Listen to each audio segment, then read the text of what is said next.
So in this video, we're going to talk about some of the basic components of the nature of science. Now, when we talk about nature of science, we're thinking about all of the pieces that come together to make science actually happen. So this isn't something that's specific for chemistry. This can be applied to pretty much any area of science, hence the general name nature of science. This is also something that we're going to come back to over the course of the entire year. So we're going to keep referencing and coming back to what the different, as we learn different things, how does the nature of science play into kind of those discoveries and the construction of those concepts. So the first thing that's a big part of the nature of science is the idea of observation versus inference.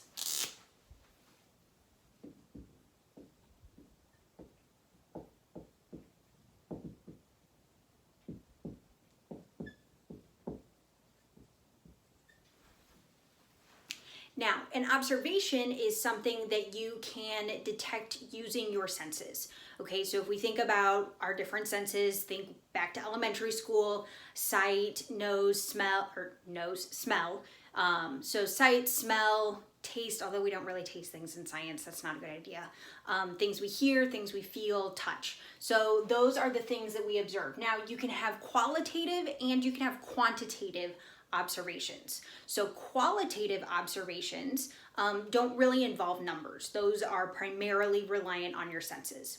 Whereas quantitative observations are observations that involve numbers. So oftentimes, instead of saying necessarily a quantitative observation, we'd say data. Okay, so data is the hard numbers that we would collect through observation or manipulation, measurements, things like that. Okay, now we take observations and then we can infer things from those observations. So an inference is the conclusion that we can make via the effect of something else. Okay, so observations we can sense, inferences we can't. Okay, so inferences are conclusions that we have to draw by making some leaps in our thinking, by combining our observations, looking at the effects of things, and then we can infer the presence of something else. Okay, this is important, especially because a lot of things that we're going to talk about in chemistry, we can't actually sense. What we can observe are the effects of certain things, and then we can draw inferences from that. The next component of the nature of science that's really important is the idea of a law versus a theory.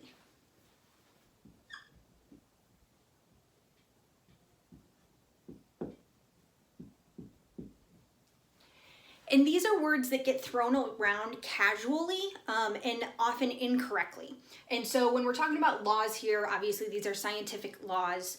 And so when we have scientific laws and scientific theories, we want to be very specific about what those words mean, because you're going to see both come up in our different concepts. A law is a statement or a description of a relationship. Okay, so it's saying if you change this, this will change. That is a relationship that always exists. Okay, so that's what a law says. It's a description or oftentimes a statement or an equation about a specific relationship between variables.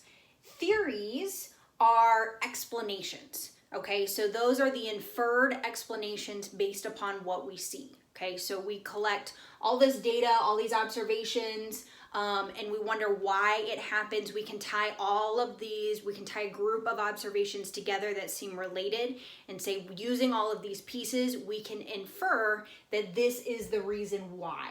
So the law is the statement of the relationships. The theory is the explanation based on the phenomena. There's no hierarchy between these two. A law is not important than a theory is not important than a law. Neither are weak versus strong in the scientific community. Both have tons of supporting evidence. They just do different things. Laws state the relationships, theories involve the explanations. Okay, so now we're going to get into kind of some more broader ideas with science. And these were going to come in a lot, and they're not always things that you would expect. The first one, which is actually nature of science component number 3, is the need for imagination and creativity.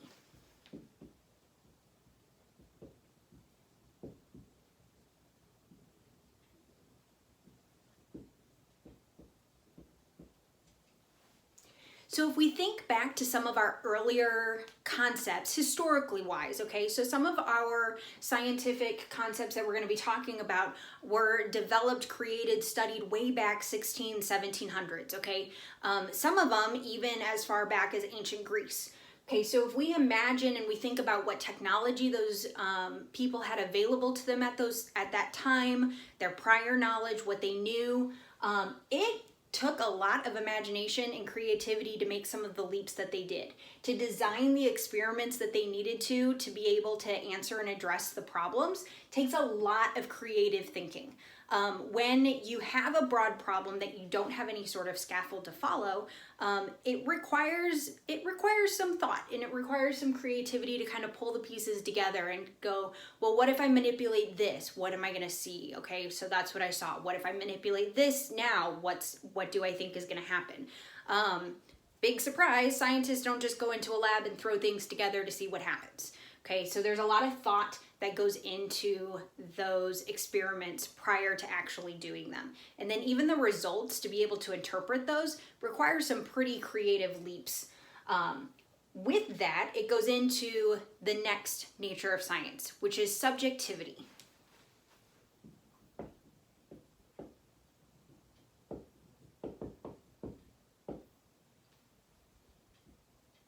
Helps if I spell it correctly.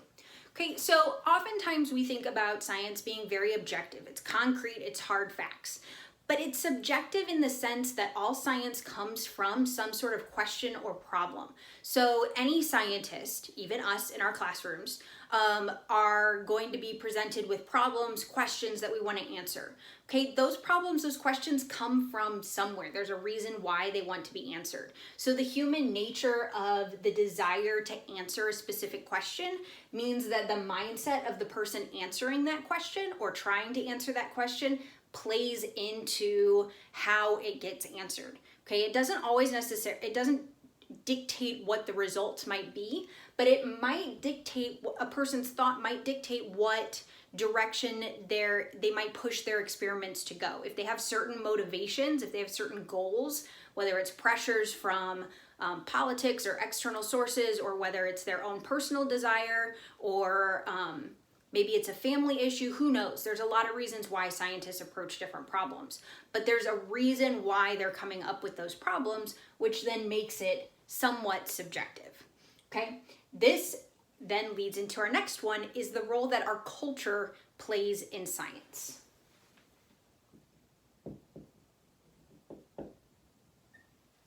So if all questions, problems in science come from somewhat of a personal nature, because the scientist needs to have some sort of desire to answer that question, it means that that scientist's culture is also going to play in. Their socioeconomic status, their prior knowledge. So a lot of these things that we're talking about happening hundreds of years ago, there are big disconnects in sharing knowledge between different countries, between different groups, different societies.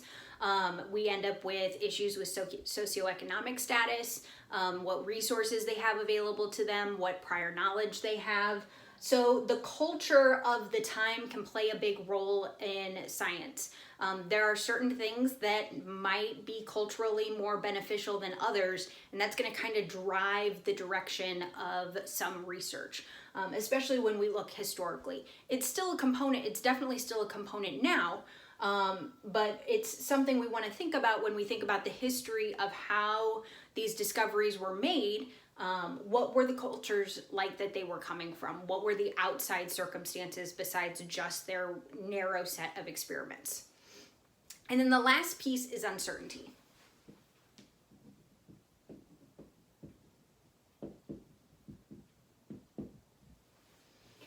So this is another one that's probably not very common, or not one that people think about a lot, but it's that science is always subject to change. Okay, so we have laws and theories that are based on tons of evidence, and it's highly unlikely that they will change, but everything is open to change. And a lot of this comes from technological development. So as our technology advances and we can discover deeper, more complex things through observations. We are going to make modifications to laws and theories as they need to be modified based on new evidence. We can't just ignore new evidence. Okay, so there's always some uncertainty in how science happens because everything is subject to change. Is it likely that everything's going to change? No. Okay, so one of the things we're going to talk about is atomic theory. Okay, it's a theory, it's an explanation, has tons and tons of evidence, so it's highly unlikely that the atomic theory is going to change. However, maybe someday we come up with this amazing brand new technology and turns out we were wrong. It's not likely going to happen, but it could. Okay, so there's always this nature of uncertainty and probability that things can change and modify, and scientists need to be open and willing to make those changes. As you learn more, you're going to have to change some of your thoughts. And that's going to apply in our class too, because as we learn more about chemistry, we're going to have to modify some of our original thoughts as we gain that new knowledge. One of my favorite quotes from one of my college professors, I had him in one of my senior classes, and the first thing he said to us on day one was, everything you've learned about chemistry before was a lie. It was a broad general statement. It wasn't quite true, but it was one of those moments, the point of his class was like, okay, now you know enough, now you're smart enough, you know enough science, you have enough background that we can kind of start poking the holes in the things that you used to take as definite fact. So as we learn more about science, we're going to modify, change our expectations, and that happens in the real world as well. So as the scientific community shares more information, as they make new discoveries, things are likely to modify. So these are 6 different components that we're going to come back to over the course of this year, because we're going to use these ideas to kind of guide how we think about science, specifically in this class, how we think about chemistry.